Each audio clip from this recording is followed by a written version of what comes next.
Eu os convido a abrir as Escrituras em Lucas 23, 34. Lucas 23, 34. A partir de hoje, meus irmãos, nas próximas Páscoas, nós vamos ouvir pregações nas 7 palavras de Cristo na cruz.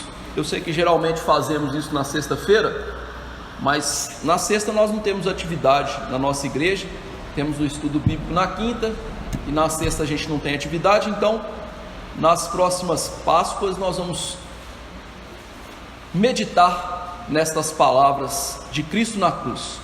Esse sermão de hoje foi baseado em estudos que eu dei lá em Montes Claros, numa série de pregações que eu e o reverendo Gustavo fizemos, e nas obras do Arthur Walton Pink, que tem um livro que fala sobre esses 7 brados do Senhor na cruz, e acho que seria bom que os irmãos lessem um livro maravilhoso que detalha cada um dessas palavras de Jesus na cruz, que foram 7. Então, Lucas 23, 34, diz assim a palavra do Senhor: Contudo, Jesus dizia: Pai, perdoa-lhes, porque não sabem o que fazem. Então, repartindo as vestes dele, lançaram sortes. Vamos ler de novo. Contudo, Jesus dizia: Pai, perdoa-lhes, porque não sabem o que fazem. Então, repartindo as vestes dele, lançaram-lhe sorte. Vamos orar. Nosso Deus, Senhor dos altos céus, este é o momento de ouvir a palavra da verdade, e que o Senhor nos abençoe para que ouçamos para a nossa salvação e edificação. Que especialmente nessa manhã nosso coração esteja jubiloso por celebrarmos mais detidamente a ressurreição do teu Filho. Mas não haveria ressurreição se não houvesse morte, se não houvesse a entrega do teu Filho, e nós vamos aprender um pouco mais do que ele fez naquela cruz por nós. Mas lembrar também de que a morte não é o final, mas sim, ó Deus, o final é a volta gloriosa de Jesus para julgar vivos e mortos e estar para sempre com o teu povo eleito em novos céus e nova terra. Nos dê a graça, nos dê entendimento e nos abençoe para que esta palavra venha frutificar nas nossas vidas, gerar sempre a alegria da salvação e paradoxalmente a tristeza pelo pecado. Fique conosco e que o teu nome seja exaltado nessa manhã, no nome de Jesus Cristo. Amém. Meus irmãos, as dores do nosso Senhor Jesus Cristo, elas são, de certa maneira, indescritíveis. Nós tivemos uma série de estudos aqui, foram quase 20 estudos na nossa quinta-feira, para falar sobre a humilhação, sobre as dores de Cristo. E nós chegamos à conclusão que nós não temos parâmetros adequados para falar do que o nosso Senhor sofreu naquela cruz. Porque muitas vezes nós focamos nas dores físicas, tanto que nós temos aí o famoso filme do Mel Gibson, A Paixão de Cristo, que chocou muitas pessoas pelo mundo, né? No entanto, aquele filme e os nossos estudos, né, não conseguem retratar o sofrimento de Cristo, porque o sofrimento dele não foi somente físico, foi um sofrimento na alma, e um sofrimento que nós nunca vamos provar dele, porque quando formos santos, como Jesus o é, nós estaremos no céu, e depois no novo céu e nova terra, onde não há sofrimento, e não haverá sofrimento jamais. O Senhor Jesus sofreu como santo neste mundo, e veja que quando nós olhamos para toda a cena do sofrimento de Jesus, nós vemos o nosso mestre sendo exposto ao ridículo, sendo lançado na sua cabeça uma coroa de espinhos, que representava a maldição do nosso pecado. Vemos o nosso Senhor passando por nudez, escárnio, e tudo isso lhe foi doloroso, mas a dor espiritual que ele passou, pela incredulidade do seu povo, pela ira divina que estava sobre ele, foi algo que nós não temos como aquilatar. A leitura dessas passagens, a simples leitura, já nos enche de tristeza, mas também de gratidão, por ver que Jesus estava lá morrendo por nós, sofrendo dores duríssimas, e isso nos leva à tristeza, mas também pela gratidão que isso trouxe à nossa salvação. Jesus Cristo, o Deus encarnado, se entrega pelos pecadores, motivado por amor, ou seja, há algo mais belo, mais nobre do que isso. E a partir de agora então nós vamos ver o que quer dizer cada palavra de Cristo naquela cruz, o que cada uma delas apresenta em relação ao seu caráter, o caráter da obra que ele estava realizando, ao sofrimento na alma que ele passou, e o que tudo aquilo tem a ver com a nossa salvação, com a incredulidade humana, com o mal da sua humanidade, ou da humanidade que ele estava ali resgatando nos seus eleitos.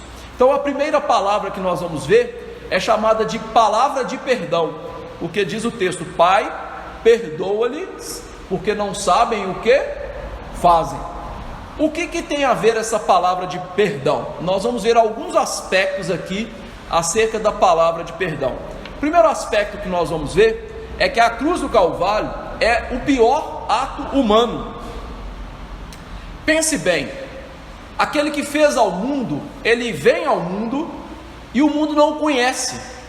Jesus vem ao mundo e os judeus o rejeitam, os gentios escarnecem dele, ou seja, o mundo rejeita a Cristo, o mundo rejeita o seu Criador. O homem, cego pelo pecado, não via no Senhor Jesus Cristo beleza alguma que o levasse ao desejo santo pelo Senhor. Quando nós olhamos para a história de Cristo, nós vemos que essa história começa lá numa estrebaria, porque seus pais foram rejeitados e consequentemente ele também, num lugar de repouso, num lugar adequado para uma grávida e para um bebê nascer. Isso já prenunciava aquilo que o mundo faria com o nosso Senhor, ou seja, não o receberia, o enxotaria. Depois de pouco tempo de nascido, Jesus teve que fugir com a sua família, ele ainda uma criancinha de colo, um bebezinho de colo, porque a sua nação queria matá-lo.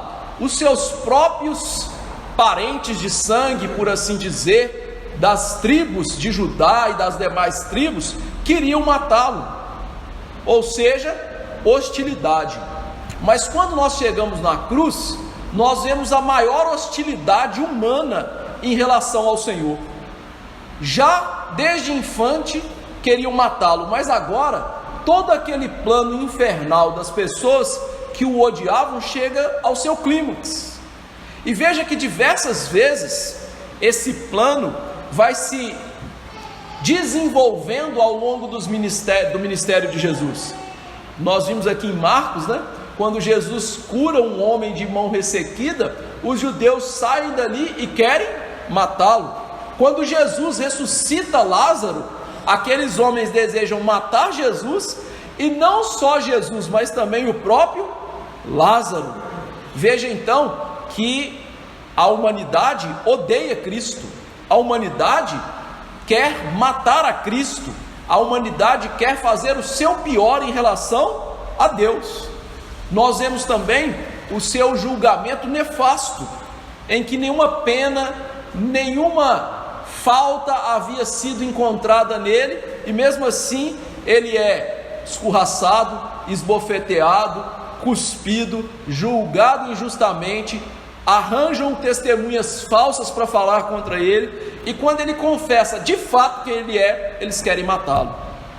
A multidão que uma semana antes, no domingo de Ramos, havia gritado, e gravado em bom som a sua opinião sobre Jesus, Hosana, deixe entrar o rei de Israel, uma semana depois grita: matem esse Jesus, nós não temos outro rei a não ser César. A crucificação então é o pior que o homem pode fazer.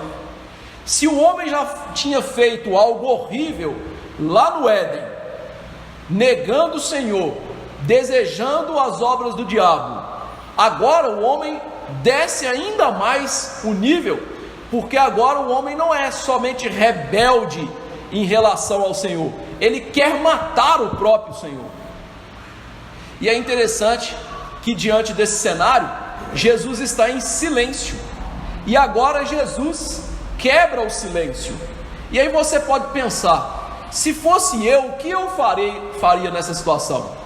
Diante de uma humanidade que me odeia, diante de um julgamento injusto, diante de ser espancado, esbofeteado, cuspido, achincalhado, desnudo, ou seja, tiraram minhas roupas, o que você faria?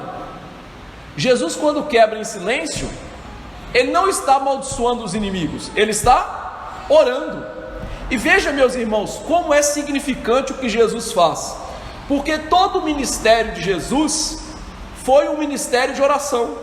Nós vemos Jesus orando noites inteiras, vemos Jesus orando pelos seus apóstolos que iriam traí-lo, vemos Jesus orando pela escolha dos apóstolos, vemos Jesus orando por Jerusalém que não queria recebê-lo. Ou seja, todo o ministério de Jesus foi um ministério de oração. E agora, nesse momento derradeiro da história da sua vida, que os seus pés estavam presos, suas mãos estavam presas e o seu corpo estava totalmente mutilado, ele não se preocupa com isso, ele se preocupa em orar.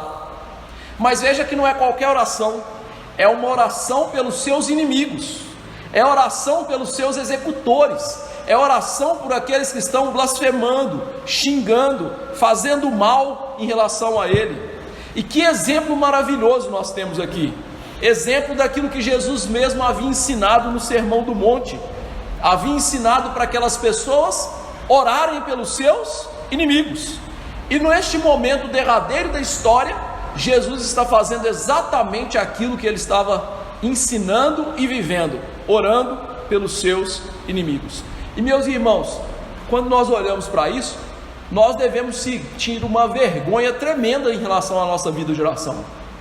Nossa vida de oração é tão parca, tão débil, diante de tudo que a gente passa. Agora imagine só, o nosso Senhor está na cruz, e como eu disse, a dor física é imensa, mas a dor espiritual é ainda muito maior. A ira de Deus está pesando sobre ele, e Jesus está orando. Veja a importância da oração, não só para Jesus, mas também para nós. Deveríamos, meus irmãos, muito mais orar, deveríamos nos entregar a Deus. E veja que nossas circunstâncias são tranquilas e calmas diante daquilo que Jesus está passando, e nós mal temos o tempo adequado de oração. Chegamos ao fim daquele dia atabalhoado, e quando fomos ver, trocamos meia dúzia de palavras com Deus. Jesus está na cruz e está orando. E veja, meus irmãos, que essa oração de Jesus, ela é atendida por Deus. Jesus, quando foi ressuscitar Lázaro, ele disse que havia orado de maneira audível, para que todos aqueles que vissem Lázaro serem ressuscitados tivessem uma certeza, que Deus sempre fazia aquilo que Jesus pedia. Esta oração em que Jesus está orando pelos seus algozes, ela foi respondida. Em Atos 3, 17 a 19, eu vou ler para os irmãos, diz assim: e agora, irmãos, eu sei que o fizestes por ignorância. Pedro está pregando e dizendo: vocês mataram Jesus por ignorância, como também as vossas autoridades, mas Deus assim cumpriu o que dantes anunciara por boca de todos os profetas, que o seu Cristo havia de padecer. Arrependei-vos, pois, e convertei-vos para serem cancelados os vossos pecados. E o que acontece após Pedro falar essas coisas? Milhares de pessoas são salvas. Milhares daquelas pessoas que estavam ao pé da cruz e que eram ignorantes. Veja que a palavra de Jesus diz: Pai, perdoa-lhes, eles não sabem o que fazem. Ou seja, Jesus está literalmente dizendo: Deus, perdoe porque eles são ignorantes. E agora, quando Pedro prega no templo, bastante tempo, ou seja, mais de 40 dias depois da cena da crucificação, Pedro diz: vocês eram ignorantes, mas arrependei-vos. E eles se arrependeram e foram salvos. E isso era o cumprimento da oração de Jesus. Jesus estava lá na cruz e disse: Pai, perdoa. E o Senhor lá dos altos céus ouviu e perdoou. Mais de 3.000 convertidos por conta da oração de Jesus. O segundo aspecto que a gente vai ver em relação a essa oração de Jesus é o cumprimento da palavra profética. Esta palavra de Jesus, meus irmãos, não é aleatória. Cada uma das palavras de Jesus naquela cruz tinha um propósito e tinha a ver com as Escrituras. Deus, lá no Antigo Testamento, havia mostrado que o Messias, quando estivesse em grande agonia e dor, ele faria exatamente aquilo que Jesus fez na cruz. Em Isaías 53, verso 12, diz assim: por isso eu lhes darei muitos com a sua parte, e com os poderosos repartirá ele o despojo, porquanto derramou a sua alma na morte. Ponto e vírgula. Foi contado com os transgressores, contudo levou sobre si o pecado de muitos, e pelos transgressores intercedeu, orou. Ou seja, Isaías, quando viu a cruz do Calvário 700 anos antes, ele havia dito que Jesus naquela cruz, ele teria uma posição de oração, e ele oraria pelos pecadores que o mataram. Quando Jesus está naquela cruz, literalmente ele está cumprindo a palavra de Deus, que descrevia com detalhes a cruz, mas não só a cruz, a oração que Jesus faria naquela cruz. Jesus necessariamente tinha que orar pelos pecadores ali, para a salvação deles, e é justamente isso que ele está fazendo. Ele foi contado entre os transgressores, nós lemos em Marcos, por isso ele foi crucificado no meio de 2 ladrões, e não só foi contado entre esses transgressores, mas ele ora por eles, ele ora pelos seus algozes. A descrição da cruz então envolve oração, em que quando Deus estivesse fazendo a paz por meio do castigo da ira eterna que pesaria sobre nós, mas pesa sobre Cristo, lá Cristo oraria. Quando ele estivesse derramando sua alma na morte, quando ele estivesse enfrentando a ira do Pai, lá ele oraria. Oraria por pecadores, oraria por pessoas que não merecem a oração dele, oraria por pessoas que eram assassinos, que eram malvados, oraria por pessoas que qualquer um de nós lançaria impropérios, mas lá ele estava orando para se cumprir a palavra da verdade. Então veja, meus irmãos, aquele brado de Cristo na cruz, ao orar por pecadores, nos mostra que a palavra de Deus é algo seguro. A palavra de Deus é algo que jamais vai cair, meus irmãos. Veja você, neste momento tão terrível, você lembraria de orar e orar por pecadores? Talvez você não lembrasse de orar por si mesmo, quanto mais pelos seus inimigos, mostrando que a palavra de Deus, meus irmãos, não pode falhar. A palavra de Deus, ela vai se cumprir sempre. E veja que Jesus tinha plena consciência desta palavra, e ele tinha plena consciência do que estava acontecendo ali, e por isso ele se dispôs a orar por pecadores. Mas veja então que esta cruz, por mais que vejamos Cristo lá pregado, aparentemente derrotado, como alguém já enfraquecido, nós vemos um Salvador vitorioso, alguém que mesmo na circunstância mais difícil está acima dessa circunstância. Ele lembra daquilo que as Escrituras diz, e ele faz exatamente aquilo que as Escrituras falaram sobre ele. E veja, meus irmãos, Jesus aqui então nos dá um grande incentivo, em primeiro lugar, para a gente confiar na Bíblia. Eu sei que a Bíblia diz coisas grandiosas, e coisas às vezes que a gente até duvida, mas nós devemos confiar plenamente nas Escrituras. Tudo aquilo que a Bíblia diz é verdade, tudo aquilo que a Bíblia prometeu é verdade. Por mais que nós vejamos as impossibilidades, nós devemos olhar além das impossibilidades, olhar com um olhar de fé, de que tudo aquilo que Deus disse que fará, de fato Ele vai fazer. Quer impossibilidade maior do que alguém sofrendo no corpo e na alma, lembrar-se das Escrituras e orar exatamente como as Escrituras haviam dito? E elas se cumprem. Em segundo lugar, Jesus nos ensina aqui, meus irmãos, a viver a palavra de Deus, mesmo que as circunstâncias sejam difíceis. Nós somos muito indolentes e complacentes em relação à situação que nós vivemos. Nós damos desculpas esfarrapadas para, quando estamos em sofrimento, não vivermos a palavra de Deus, desobedecermos a Deus. Quantas pessoas estão em momentos difíceis e arranjam desculpas então para não estarem na igreja? Quantas pessoas estão vivendo momentos intrincados na vida e dão desculpas para não ler a Bíblia? Quantas pessoas estão passando por provações e dão desculpas para não orar a Bíblia? Jesus aqui nos dá um grande exemplo de que as circunstâncias, por mais atrozes que elas sejam, elas não oferecem circunstâncias de pecado. Nós devemos, mesmo diante das durezas, das agruras, dos sofrimentos, dos momentos difíceis, obedecer a palavra, tê-la no coração e praticá-la, por mais difícil que seja. Então o nosso Senhor, por mais, meus irmãos, que Ele esteja ali orando para se cumprir as Escrituras, mas Ele também é um exemplo de uma vida de fé para nós, de alguém que ora, de alguém que obedece, de alguém que quer ir além das circunstâncias e ser fiel a Deus em todas elas. Ele é um exemplo de fidelidade a Deus. Que nós aprendamos esse exemplo com o Senhor, e quando estivermos carregando a nossa cruz, porque o discipulado é carregar a cruz, não vivamos uma vida indolente, complacente em relação aos nossos pecados, vivamos uma vida fervorosa de obediência a Deus. Mas o que mais Jesus está fazendo naquela cruz? Identificando com o seu povo. Essa oração, Jesus se identifica com o seu povo.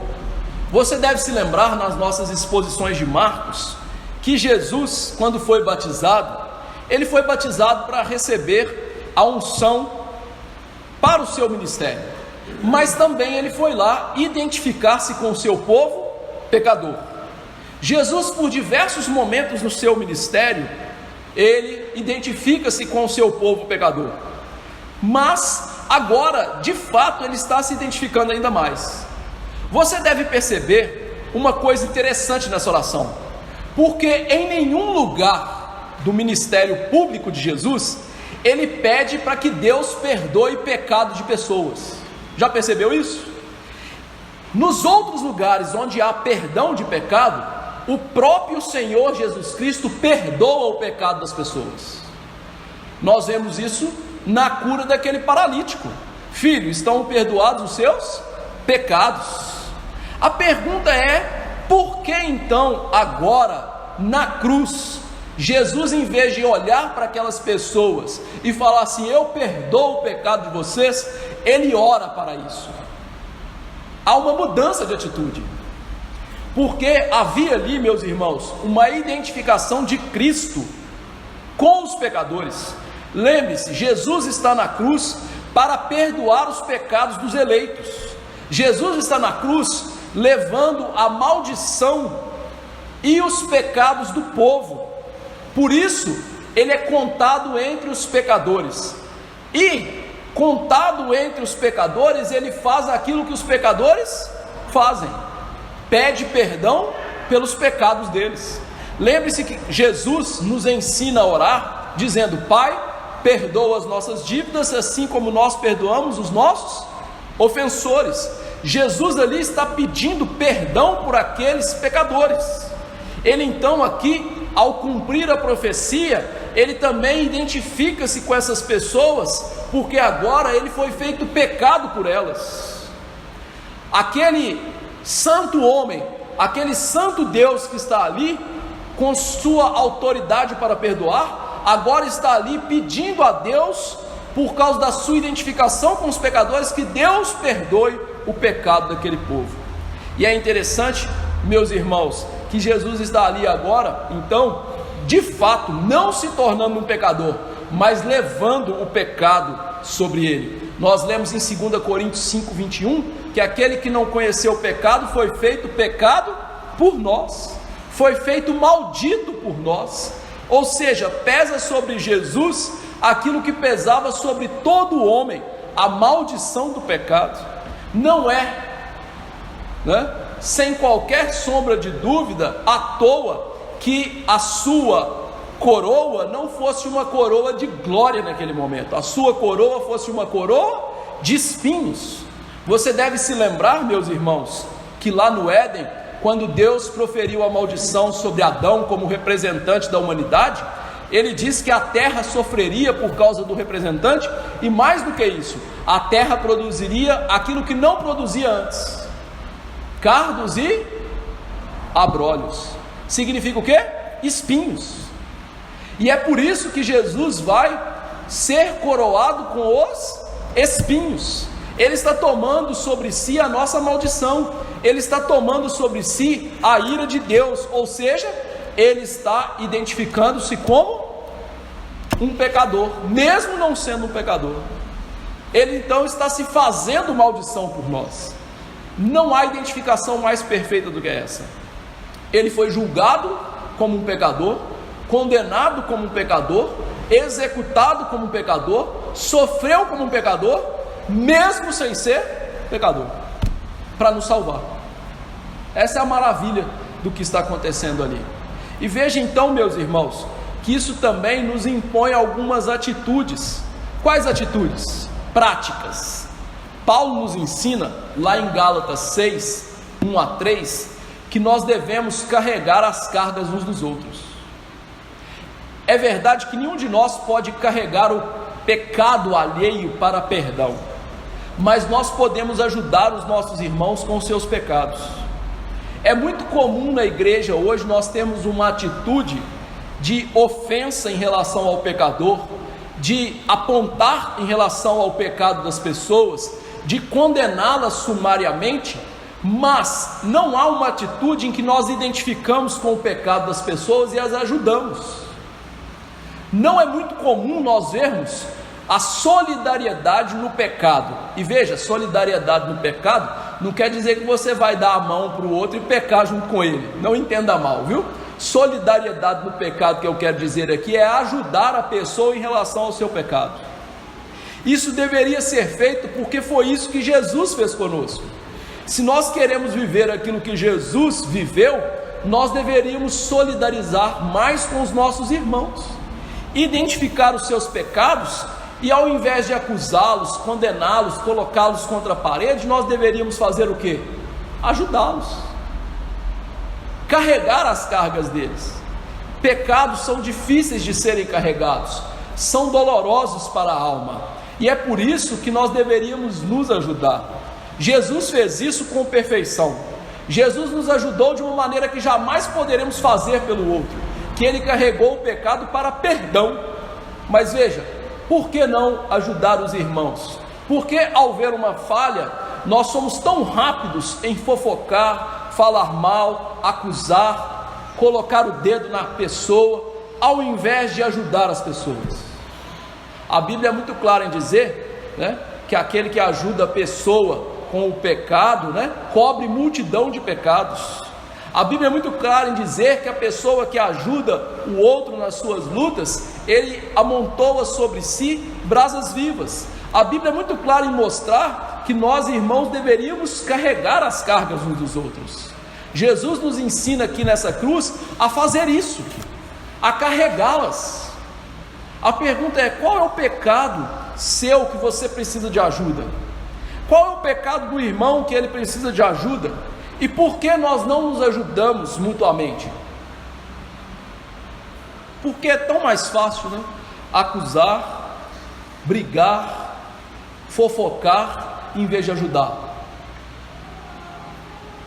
Olhemos para a cruz não só como perdão, mas o exemplo daquele que ajudou os outros nas suas fraquezas. deveríamos fazer mais isso. Essa fala de Jesus também vai além. Ela é uma avaliação do pecado. Como assim? Quando nós voltamos para o Antigo Testamento, nós vemos que o Antigo Testamento, ele quebra aquilo que as pessoas hoje não entendem muito bem em relação aos pecados. Elas deveriam entender, porque está muito claro no Antigo Testamento. No Antigo Testamento, nós temos um sacrifício pelo pecado de ignorância. Está lá em Levíticos 5, 15 e 16. Eu vou ler para você.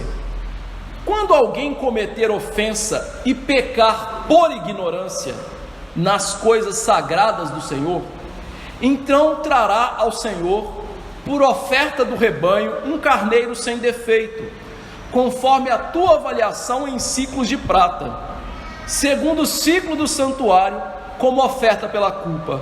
Assim restituirá o que ele tirou das coisas sagradas, e ainda acrescentará o seu quinto, e o dará ao sacerdote.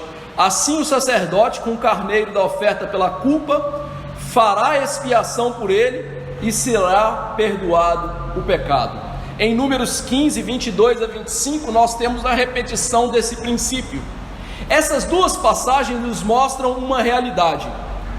Qual realidade? Pecado por ignorância, em primeiro lugar, é pecado. Ignorância, meus irmãos, ela não é uma bênção como a gente pensa. Tem muita gente que fala, né? Ignorância é uma bênção. Não em relação às coisas de Deus. Porque ignorância é pecado. E por causa do pecado da ignorância, nós podemos cometer outros pecados. Daí a necessidade de um crente conhecer profundamente a Bíblia e a vida piedosa segundo a Bíblia, porque a ignorância em si já é pecado, e a ignorância não é desculpa para o pecado, né? A gente vê muito, né? Por exemplo, hoje é novidade para os irmãos o cumprimento do dia do Senhor, e muitos dizem, eu nunca ouvi isso. Mas o fato de você nunca ter ouvido isso não minimiza o seu pecado, não faz com que o seu pecado deixe de ser pecado. Eu vou dar um exemplo simples da lei humana. Imagine que você seja um índio, certo? Você mora no interior lá da Amazônia, e por um motivo qualquer, você vai parar lá na grande cidade de Manaus. E alguém enche sua paciência, e você logo tira a peixeira, né, ou então a zarabatana, e dá nele, e mata ele. O que vai acontecer com você? A polícia vai falar assim, não, ele é um índio, deixa ele voltar para a mata? Não, vai lhe meter os grilhões e colocar atrás da grade, e você será condenado. Por quê? Porque a lei não exime a ignorância da lei. Se você é ignorante da lei, é um problema seu. A lei então mostra que assassinato é assassinato, vingança é vingança. Então nós aprendemos que pecado de ignorância também é pecado, e lá no Antigo Testamento o pecado da ignorância precisava ser expiado. Por isso, meus irmãos, não há salvação por ignorância, porque se houvesse salvação por ignorância, e quantos são aqueles hoje, né, que aceitam essa loucura, né? E o índio que está lá e nunca ouviu o evangelho, ele vai ser salvo porque ele é pecador, mas ele é ignorante. Olha, se houvesse pecado por ignorância, era preferível então que todos nós queimássemos a Bíblia, julgássemos ela no esquecimento, fechássemos a igreja e fôssemos todos ignorantes. Veja que é ilógico. Não precisa então ter pregação, não precisa aprender a Bíblia, não precisa ouvir de Jesus, é só deixar todo mundo ignorante. Percebe então que quando Jesus está naquela cruz pedindo perdão por aquelas pessoas que são ignorantes, ele está fazendo uma avaliação do pecado. Qual é a avaliação do pecado? Pecado é sempre pecado aos olhos de Deus, independentemente da situação em que você esteja, independentemente de o que quer que seja que esteja acontecendo. do seu conhecimento ou desconhecimento. Pecado é sempre pecado. É muito comum, né? Quando a gente começa a estudar os mandamentos, as pessoas fazem aquela pergunta, quando a gente vê o não dirás falso testemunho, que é o mandamento que diz que a gente não deve mentir. As pessoas então fazem aquela pergunta: pastor, então se a gente mentir para salvar a nossa vida é pecado? É pecado. Se a gente mentir para salvar o nosso casamento é pecado? É pecado. Qualquer situação em que você fira a lei de Deus, ou você não se conforme com a lei de Deus, é pecado. Pecado é a transgressão da lei ou a não conformidade com a lei. João diz isso na sua carta: o pecado é a transgressão da lei, ou seja, o pecado é traspassar o limite da lei. Mas Tiago diz: aquele que sabe que deve fazer o bem e não faz, nisso peca. Pecado também é não chegar no alvo da lei, na letra da lei, na perfeição da lei. Então, meus irmãos, independentemente da situação em que estejamos, da ignorância que temos ou do conhecimento que temos, pecado é sempre pecado. E aí nós aprendemos algo brilhante e maravilhoso sobre Deus. O que? Deus é santo, e Deus jamais rebaixa o seu padrão por causa da nossa ignorância. Ignorância não significa inocência. Ignorância é pecado, e pecado que leva a mais pecados.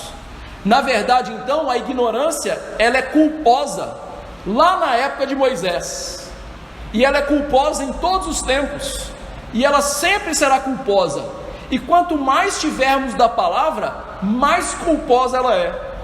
Então veja que aquele ignorante que jamais ouviu o evangelho, ele é culpado, mas ele é menos culpado do que você, que tem a palavra, tem a pregação fiel das escrituras, tem uma igreja que preza pela palavra, que tem símbolos de fé, que não são perfeitos, mas que eu vou te dizer, quase beiram a perfeição. Ou seja, pecado. E agora, quando Cristo está presente, a ignorância era um pecado ainda muito maior.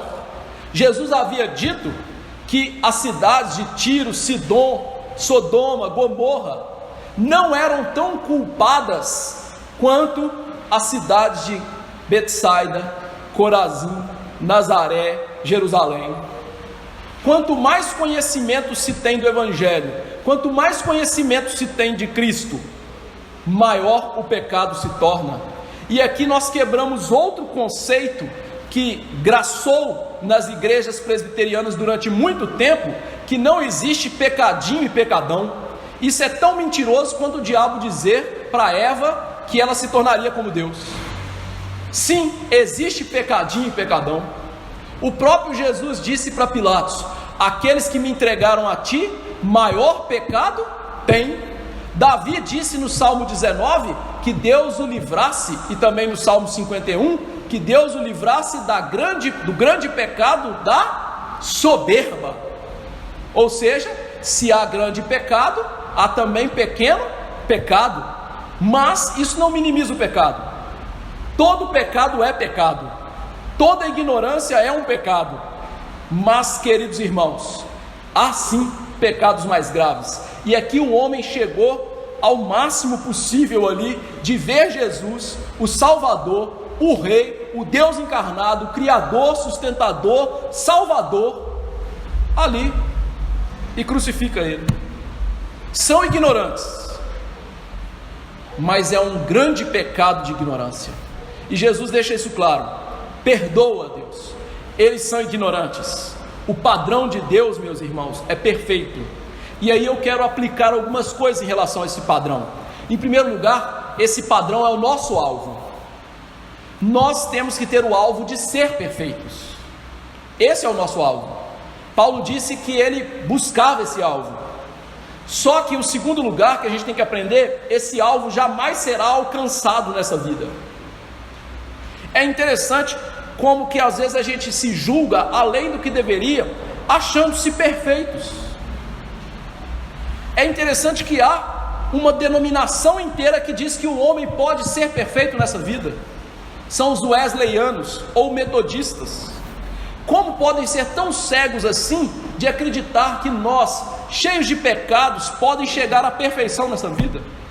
O homem mais santo que já pisou nessa terra, tirando Jesus, ainda era um poço de pecados. Eu não sei qual era, mas eu sei que ele era um poço de pecados. A pessoa mais pura nesse mundo, mais elevada nesse mundo, mais madura nesse mundo, ele ainda vai morrer pecador. Com isso, eu não quero gerar indolência, mas eu quero gerar paciência em relação a nós mesmos e ao nosso irmão. Como eu preguei no domingo passado em Marcos, a gente tem que ter paciência conosco e com as pessoas. E é interessante que a igreja dos nossos dias, a gente tem que ter mais paciência ainda, porque impera em nós um orgulho tal que nós nos achamos maduros, mas não vemos o quão bebês nós somos na fé. Nós mal conhecemos a Bíblia e os seus livros, mas nós nos achamos maduros. Nós mal conhecemos as doutrinas bíblicas, mas nós nos achamos maduros. Eu aposto que se eu pedir para cada um de vocês aqui, escreva para mim com palavras teológicas e técnicas a doutrina da justificação, a maioria de vocês vai ficar abaixo da verdade. Mas nós olhamos para o outro impacientemente e queremos exigir do outro uma perfeição que nós não chegamos. E nós muitas vezes achamos que chegamos a uma perfeição que, meu amigo, nós não estamos milha de distância, nós estamos anos-luz de distância. É muito mais do que milhas. Queridos irmãos, é necessário a gente aprender com a cruz. É necessário a gente ir mais na cruz. Se a gente for mais na cruz, a gente vai aprender um pouco mais dessas realidades e amadurecer em relação a nós e ao próximo. E aí veja, não é por acaso que o nosso próximo aspecto em relação à oração de Jesus é a cegueira do coração humano. O coração humano mostra total ignorância na crucificação. Foram as pessoas que clamaram, crucificam, há algumas horas atrás, que estavam semana antes gritando, é o rei.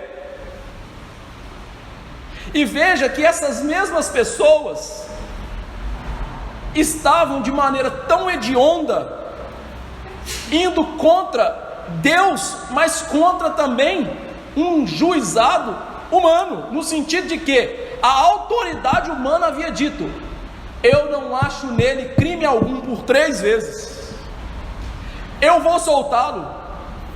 Mas aqueles homens são tão cegos, que eles não conseguem ver que eles escolhem um assassino em lugar do doador da vida, tal como Adão e Eva, que escolheram um assassino, Satanás, em lugar do doador da vida e do Salvador. Percebe? O homem naturalmente é cego. E meus irmãos, essas pessoas não conseguem aquilatar o tamanho do crime que eles estão cometendo. Eles não estavam conhecendo que ali estava o Senhor da glória. Por isso a ênfase da frase está: o que fazem? Ou seja, eles deveriam saber que Jesus é o Cristo, é o verdadeiro Salvador, mas eles eram tão ignorantes e tão cegos, que aquilo que estava ralando no nariz deles, eles não conseguiam perceber. Não havia desculpas. As profecias do Antigo Testamento se cumpriam perfeitamente em Jesus. Todas elas apontavam para Ele como Santo de Deus. Eles conseguiram perceber que Jesus falava como nenhum outro. Lá em João 7,46 diz, jamais alguém falou como este homem.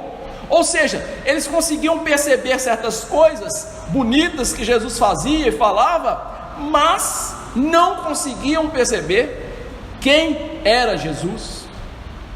Mesmo Jesus curando pessoas, que apontava para o seu ministério profético lá atrás, que havia dito que ele curaria pessoas, mesmo Jesus multiplicando pães, o que já havia lá atrás, um tipo através de Moisés que isso aconteceria, mesmo Jesus ressuscitando pessoas, o que Eliseu e Elias tipologicamente fizeram no Antigo Testamento apontando para ele, mesmo eles ouvindo 2 vezes a voz do céu, né? Este é meu filho amado em quem me comprazo, eles não acreditavam. Mesmo eles ouvindo do céu uma voz dizendo que Deus glorificaria o nome do seu filho, eles não acreditavam. Não havia desculpas para a cegueira. Fica claro para nós então o que é o homem. O que é o homem na sua carne? Paulo diz isso em Romanos 8,7. O pendor da carne é inimizade contra Deus, não está sujeito à lei de Deus, nem pode estar. Ou seja, Paulo lá em Romanos 8,7 mostra para a gente que o ser humano sem Cristo, ele é inimigo de Deus, ele odeia Deus, ele quer matar Deus. E essa realidade, meus irmãos, de cegueira e de ódio, repete-se hoje. Ela vai se repetir até o Senhor Jesus Cristo voltar, e até depois do Jesus Cristo voltar, na condenação dos ímpios, eles lá continuarão odiando a Deus, com respeito, mas vão odiá-lo. Então veja, que aqui nós vemos que esta realidade, ela é comum ao ser humano sem Cristo. Quando nós ouvimos acerca do crucificado, quando nós ouvimos acerca do Deus homem, nós não conseguimos enxergar nada além de um judeu que está morrendo na Galileia, sobre a pena, na Judéia, sobre a pena de Pilatos. Literalmente, nós não conseguimos ver nada mais do que isso.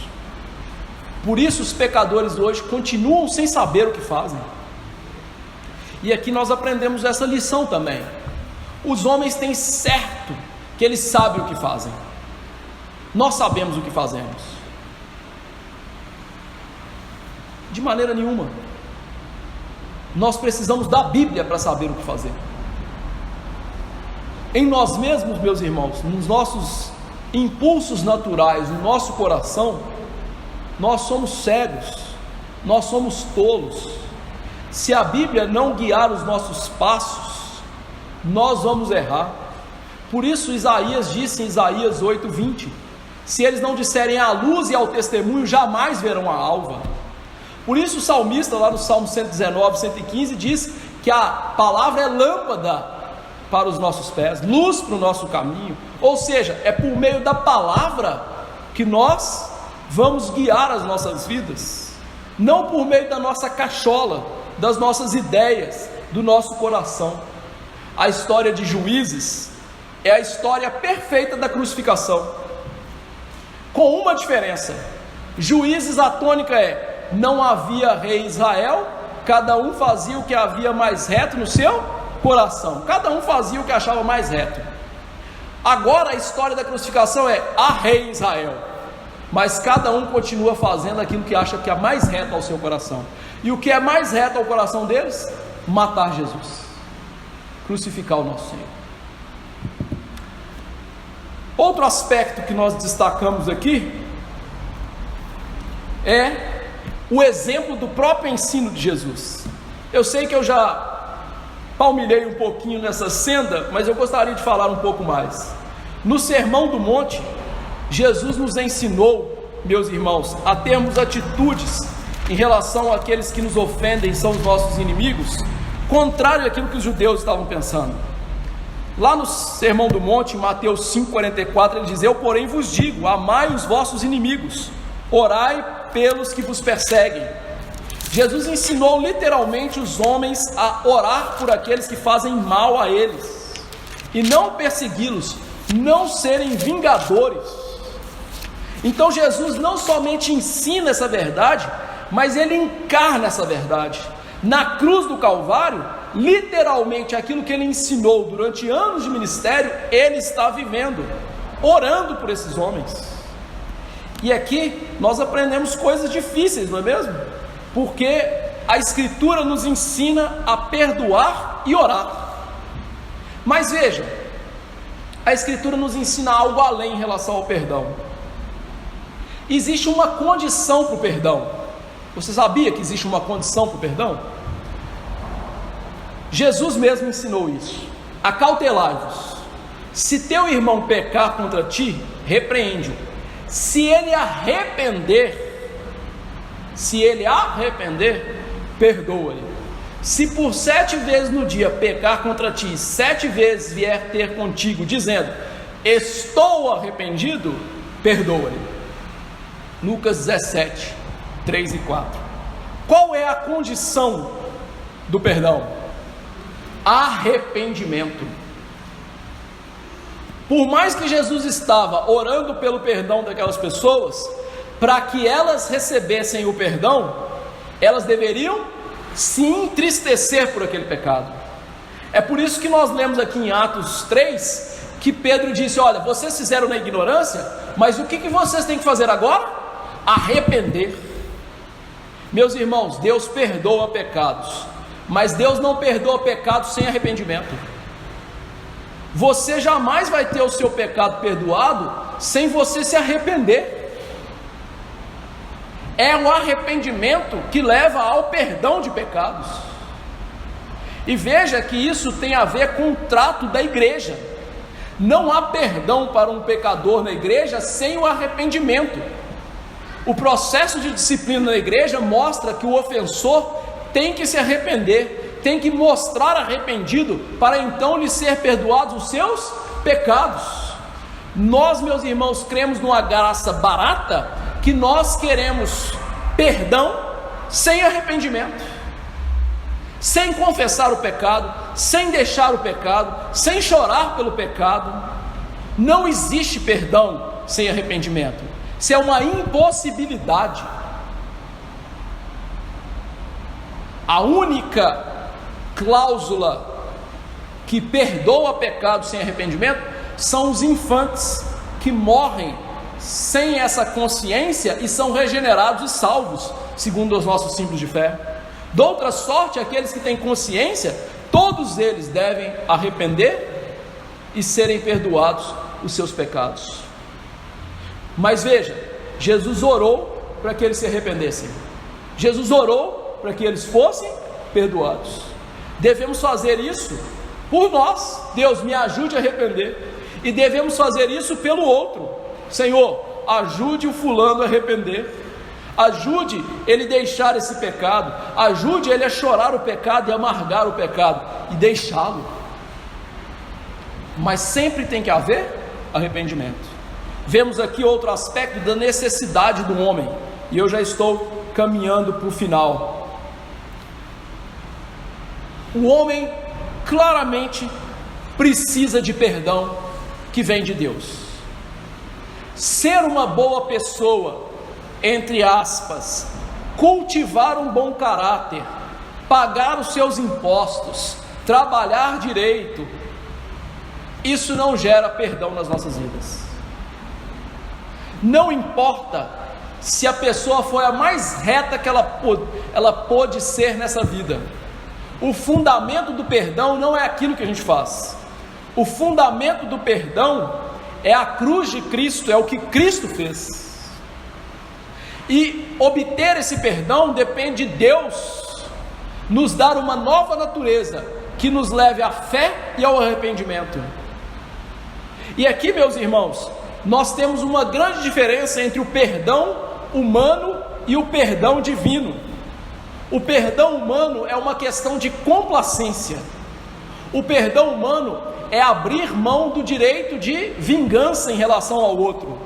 Mas o perdão divino não pode ser às custas da vingança. Deus, para perdoar, ele teve que vingar o pecado. O juiz de toda a terra, ele não é como ser humano, que ele pode abaixar as demandas da sua lei. O juiz de toda a terra não pode exercer misericórdia sem punir o pecado. Então a cruz de Cristo é o ato de Deus, que ele pode ser o justo e o justificador daquele que crê em Jesus. Para ele ser o justo, ele tem que punir o pecado. Para ele ser o justificador, ou seja, aquele perdoador, ele tem que ter punido o pecado em Jesus Cristo. É isso que Paulo diz em Romanos 3, 23 a 26.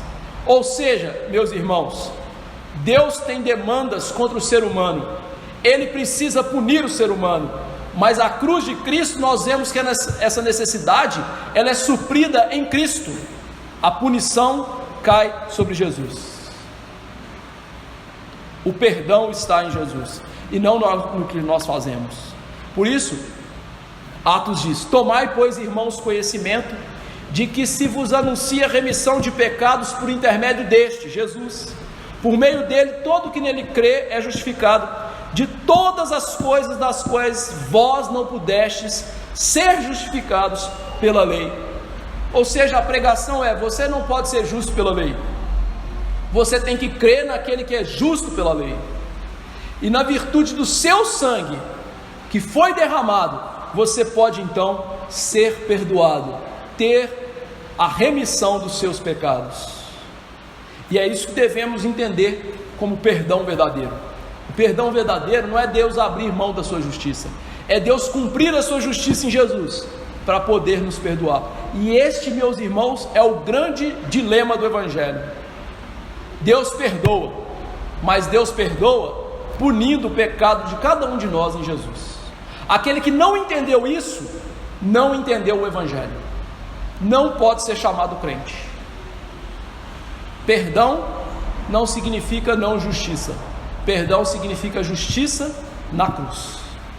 E aqui, por último, nós vamos ver o triunfo do amor de Deus. Você já notou como começa o verso que nós estamos expondo aqui hoje? O verso começa com contudo, em outras versões, então. Contudo o quê? Então o quê? Olha o que diz o verso anterior: quando chegaram ao lugar do Calvário, ali crucificaram, bem como os malfeitores, um à direita e outro à esquerda. Ou seja, a cruz está ligada com o contexto da cruz, em que eu já disse, o homem fez o seu pior, a pior ação humana possível acabou de ser feita, a criatura tentando matar o Criador. Mas veja, Jesus poderia ter matado todos aqueles homens. Não só isso, ele poderia ter destruído o mundo com um estalar de dedos, com um piscar, com um falar. Mas o que ele fez? Ele sofreu a grande vergonha indizível e orou por eles. Significa que o amor de Cristo pelos seus eleitos é maior do que tudo aquilo que estava acontecendo e dos seus pecados. Lembre-se, meus irmãos, que cada um daqueles juízes do passado apontavam para Deus, Jesus, o Salvador. Quando Sansão, então, que era um tipo de Cristo, esteve próximo de morrer, ele agarrou as colunas do templo e matou todos os seus inimigos. Agora Jesus, preso numa cruz, em vez de mostrar uma força assassina inigualável, ele mostra um amor inigualável, uma graça inigualável. Ou seja, um amor que suplanta o pecado, o pior. E meus irmãos, esse é um exemplo inigualável que nós devemos tentar vivê-lo, e que chocou tanto os discípulos que eles aprenderam a viver.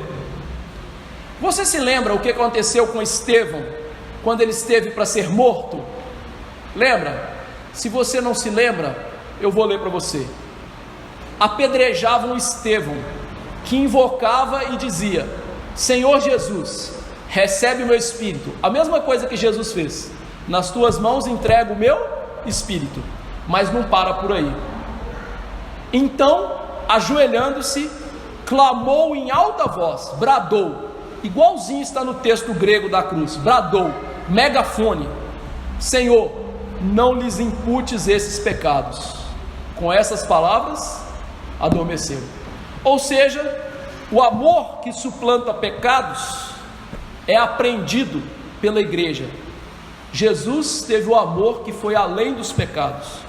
Isso é que todos nós deveríamos fazer, o amor que suplanta pecados. Como viver esse texto? Em primeiro lugar, quão horrível é se opor a Cristo. Quão horrível. A triste notícia é que todo ser humano que nasce se opõe a Cristo. E assim como muitos naquela cruz se opuseram e receberam perdão, muitos hoje que se opõem a Cristo recebem o perdão. Mas tem um porém: nem todos ali receberam perdão. Como disse J.C. Ryle, um pecador na cruz foi salvo para que ninguém se desespere, mas apenas um para que ninguém se torne indolente. Ou seja, todos vão ser salvos. Hoje, aqueles que receberam o perdão podem estar tranquilos. Cristo realmente perdoou os seus pecados. Mas aqueles que não, que a sua consciência seja martelada por Cristo, e você vá até Ele, vá até aquela cruz e receba o perdão. Como? Arrependendo-se. Não existe perdão sem arrependimento. E o arrependimento não é remorso, é dizer assim: eu estou arrependido. Não, arrependimento é mudança de vida, ódio ao pecado, ter nojo de nós mesmos em relação ao pecado. Faça isso e viverá. Eu sei, nós não podemos fazer isso sem a ajuda de Cristo. Por isso, peça ajuda para que Deus lhe dê o verdadeiro arrependimento e a verdadeira fé. Peça ao Espírito Santo. Todo aquele que pede, ele não nega. O próprio Jesus disse. Está lá em Lucas 11. Segunda aplicação: Jesus perdoou os nossos pecados antes de nós nascermos de novo.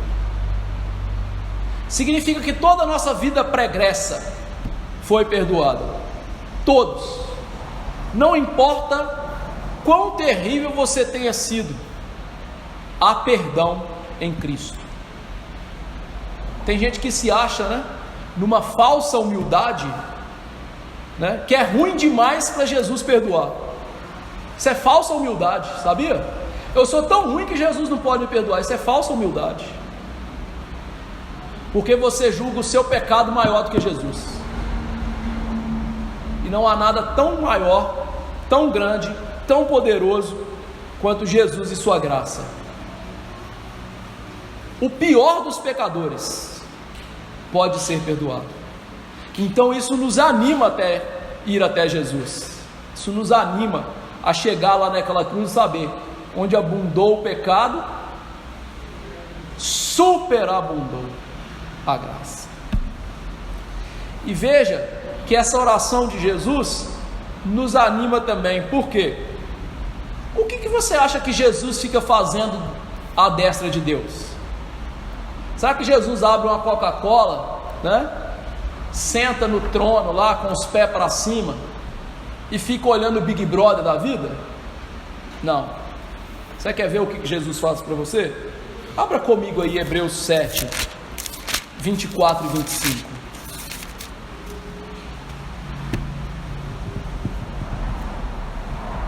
Hebreus 7, 24 e 25. Olha o que Jesus está fazendo por nós nesse momento.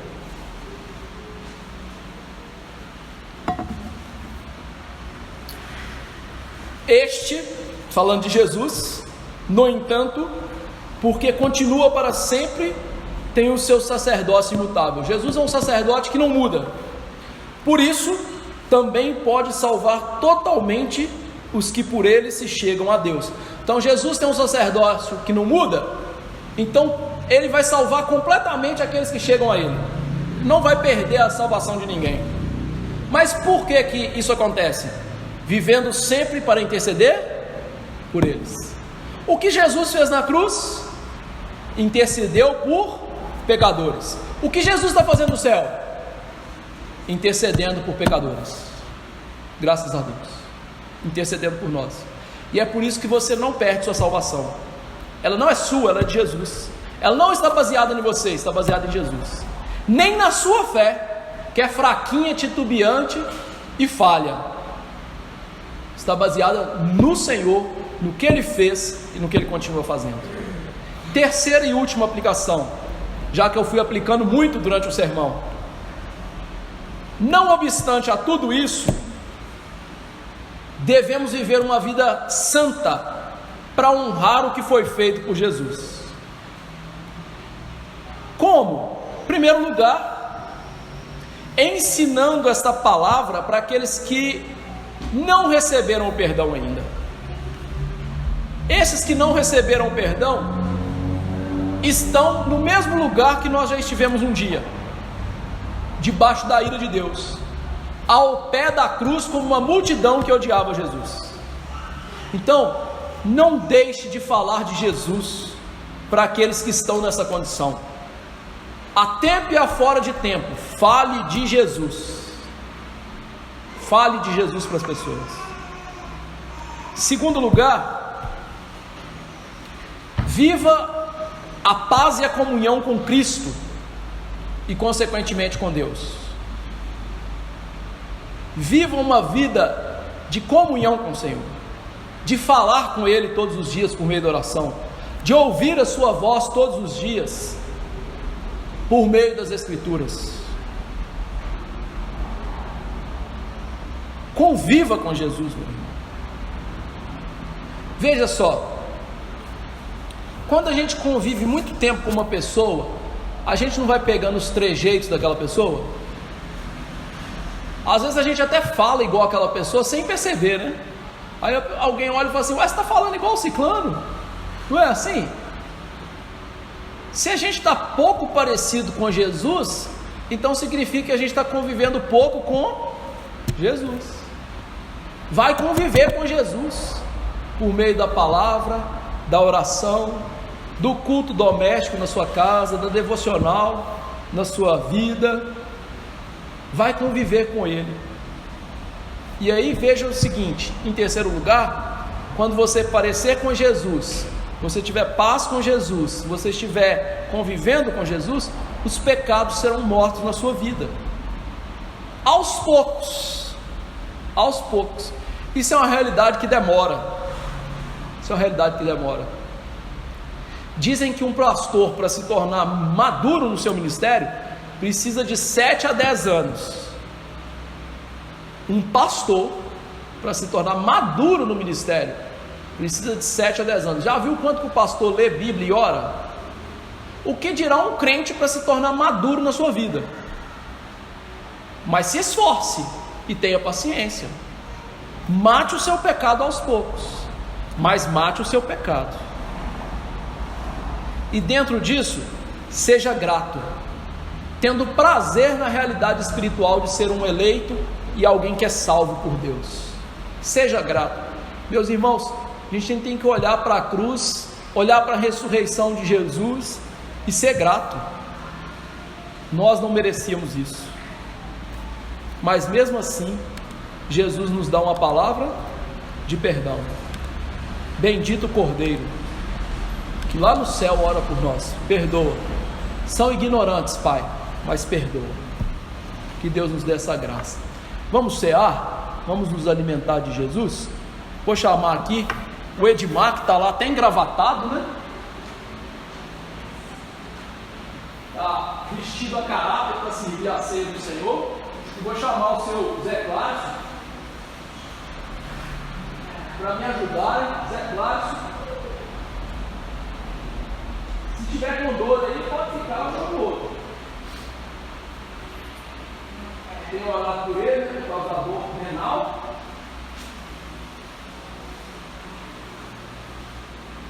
Então, Lucas 22:19. Tomando um pão, tendo dado graças e partindo, diz Deus, dizendo: esse é meu corpo oferecido por vós, fazer isso em memória de mim. Semelhantemente, depois de Cear, tomou o cálice, dizendo: esse é o cálice da nova aliança do meu sangue, derramado em favor de vós. Todavia, a mão do traidor está comigo à mesa, porque o Filho do Homem, na verdade, vai servir o que está sendo determinado, mas ai daquele que interrompe que ele está sendo traído. Então começaram a indagar entre si quem seria dentre eles o que estava para fazer isso. Então, o Senhor Jesus Cristo, ali naquela bendita Páscoa, instituiu a Santa Ceia, aquilo que aponta para a morte de Jesus, o seu corpo dilacerado e o seu sangue vertido por nós pecadores. Que bênção é isso! Aquilo que a gente viu lá na cruz, simbolizado em pão e vinho. Que momento glorioso, então, é participar da Santa Ceia do Senhor. Poder relembrar isso, e não só relembrar isso, mas participar espiritualmente dessa realidade. A ceia é uma participação espiritual dessa unidade com Cristo, na sua morte e também na sua ressurreição. Tendo isso em vista, lembre-se, meus irmãos, nós somos pecadores, imerecedores, mas Jesus, o Rei, nos chama à sua mesa e nos alimentarmos dele. E é isso que vamos fazer agora. Mas lembre-se de se examinar, de considerar o quão pecador nós somos, o quão carente da palavra de perdão nós somos. E nós vamos pedir, não só que Deus tire esses elementos de comum, mas que Deus perdoe nossa ignorância, nossa cegueira, nossos pecados, nossa vida de falta de oração, nossa vida de falta de exemplo de perdoar e amar como Jesus o fez. Nós vamos pedir para que Deus, então, na sua graça, nos permita tomar vida espiritual em nós. Porém, nosso Deus, nosso Pai Celeste, lhe agradeço por essa palavra de perdão lá na cruz do Calvário. Palavra que nós ouvimos quando o Senhor enxertou em nós a nova vida, a fé, e Deus o arrependimento. E lá foi cumprida essa palavra de perdão. O Senhor nos perdoou nossa ignorância, nossos pecados, o quão terrível nós somos. Por isso, em primeiro lugar, eu te agradeço pela redenção. E te agradeço pela paciência que o Senhor tem em relação a nós todos os dias. Se não fosse a tua paciência e os méritos de Cristo cobrindo-nos, o Senhor nos vomitaria da tua boca santa. Mas, hoje, Deus, nada pode separar-nos do teu amor, da tua graça, do teu perdão. Diante de tudo isso, eu quero confessar que ainda continuamos pecadores. Ó Deus, nossa vida de oração é muito parca, nossa vida de leitura bíblica muito aquém. Nós transgredimos a tua lei, ficando longe do padrão e passando esse padrão todos os dias. Como diz o nosso catecismo, quebrantamos a tua lei todos os dias por pensamentos, palavras e obras. Hoje já fizemos isso, ainda vamos fazer isso, mas perdoa e nos permita agora, Senhor, tomar a Santa Ceia de coração puro, purificado no sangue de Jesus e pela tua graça, para que não tomemos juízo a Deus, mas vida e vida em abundância. Nos alimente do teu Filho, nos fortaleça e nos ajude a viver tudo aquilo que aprendemos aqui hoje. Tira esses elementos muito comuns, eu te imploro, e que agora, pela fé, pela ação do teu Espírito, sejamos elevados à mesa celestial para participar dela com Jesus, o nosso Deus. E que o Senhor nos supra de tal maneira, ouça a oração de Cristo de tal maneira, que na sua volta, na ceia do Cordeiro, estejamos lá para tomar o vinho com ele, como ele disse. Ele jamais tomaria o vinho até aquele dia que ele vai tomar de novo com seus servos no reino celeste.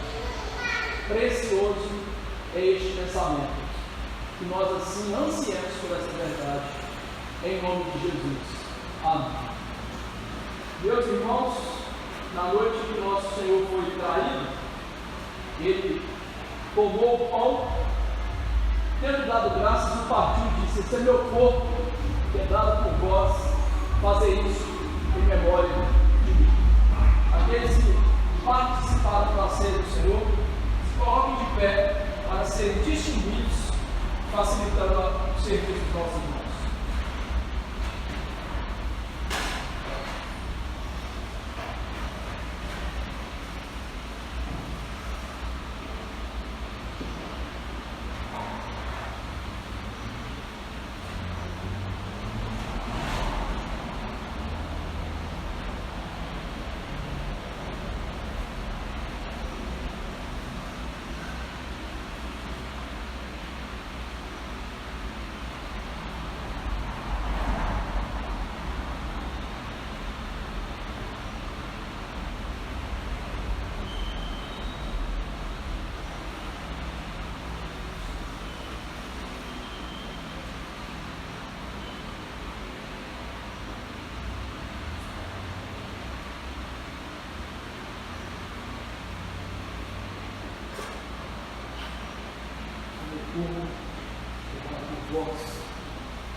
Por semelhante modo, depois de haver ceado, também tomou ele o cálice da nova aliança e pediu também aos seus discípulos que todos tomassem deste cálice. Portanto, aqueles que participaram do pão também devem participar do vinho do nosso Senhor, deste cálice da nova aliança.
Meus irmãos, vamos nos colocar todos de pé e orar, encerrando o culto nessa manhã. Deus Todo-Poderoso, louvo o teu nome, Senhor, por essa manhã preciosa, que celebramos o dia do Senhor, a ressurreição, a vitória de Cristo sobre a morte, sobre o pecado, sobre Satanás, e nós somos profundamente gratos e estamos alegres por causa disso. Que essa seja uma realidade, ó Deus, revivida por nós todos os dias da nossa vida, no sentido de meditarmos e aplicarmos aos nossos corações, e que cada domingo estivermos unidos no dia do Senhor, celebremos a morte e a ressurreição do teu Filho, honrando este sacrifício e fluindo dele as bênçãos espirituais das nossas vidas. O Senhor continue conosco no resto desse dia, nos dando alimento espiritual nos nossos lares, festejo em relação ao teu Filho, e que mais à noite estejamos aqui no banquete de amor da tua palavra, em que o Senhor nos alimentará mais ainda do Senhor e Salvador Jesus Cristo. Abençoe a tua igreja na face da terra, e que nós, ó Deus, sejamos sal e luz, ouçamos essa palavra de perdão e aprendamos também a perdoar. É no nome de Jesus que eu imploro essas coisas. Amém. A graça do Senhor Jesus Cristo, o amor de Deus, o bendito Pai e a eterna consolação do Espírito seja com os eleitos do Senhor hoje para sempre. Amém. Podemos sentar, meus irmãos.